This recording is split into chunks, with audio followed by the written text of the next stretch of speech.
निर्वहते आई है बेबे दरबार विचों निर्वहते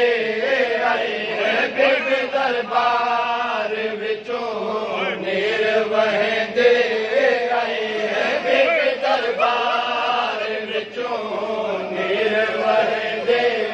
आई है बेबे दरबार विचों निर्वहते दरबार विचों निर्वहते आई है बेबे दरबार विचों निर्वहते आई है नाल हसनैन को झिड़का तू बचंदे आई है बेबे दरबार विचों निर्वहते आई है नाल हसनैन को झिड़का तू बचंदे आई है बेबे दरबार विचों निर्वहते आई है बेबे दरबार विचों निर्वहते आई है मैं खातून जना बाबा मेरा पाक नबी मैं खातून जना बाबा मेरा पाक नबी मैं जो दरबार गए मदीना ताज़े मुतहे हथ अफसोस मेरे सहन मलंदे हथ अफसोस मेरे सहन मलंदे मैं खातून जना बाबा मेरा पाक नबी मैं खातून जना बाबा मेरा पाक नबी मैं जो दरबार गए मदीना ताज़े मुतहे हथ अफसोस मेरे सहन मलंदे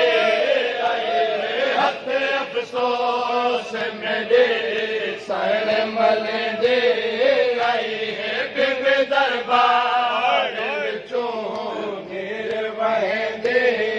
आई है लिखता रे मोहम्मद ने जड़े दे कौन ते लिखता रे मोहम्मद ने जड़े दे कौन ते विच दरबार या उम्मतियां कर छा बेबे तारे नबी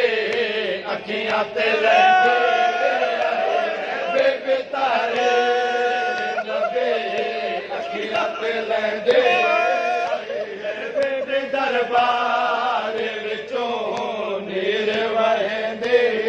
आई है जाके ना सैन नसेंदी रही महरम ते सफर जाके ना सैन नसेंदी रही महरम ते सफर ते को मिल से या सहर ते कोई नाल कंजर कुस वञणे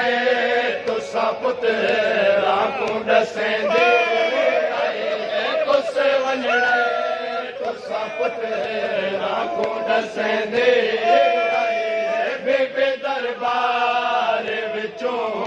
निर्वहते आई है विच दरबार दे बाबे दी सनद को चाह गई विच दरबार दे बाबे दी सनद को चाह गई दुख दरबार ते सर ते जाए पे छा गए अपनी धिया तू दुखे वाल लुकेंदे आई है अपनी धिया तू दुखे वाल लुकेंदे आई है बेबे दरबार विचों निर्वहते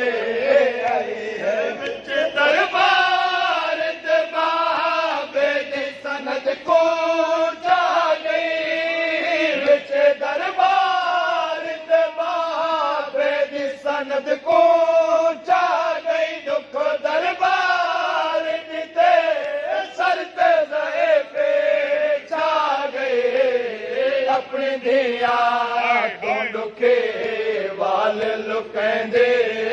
आई है अपनी दिया तू दुखे वाल लुकंदे आई है आई अख्तियार जना सैन मुसल्ले दे उते आई अख्तियार जना सैन मुसल्ले दे उते आया दिया भी मेरी सैन जाहिक बे दे पिछे कौन मस्तूर साजे वीर रोवेंदे आई कौन मस्तूर साजे वीर रोवेंदे आई अख्तियार जना सैन मुसल्ले दे उते आई अख्तियार जना सैन मुसल्ले दे उते आया दिया भी मेरी सैन जाहिक बे दे पिछे कौन मस्तूर साजे वीर रोवेंदे आई है कौन मस्तूर साजे वीर रोवेंदे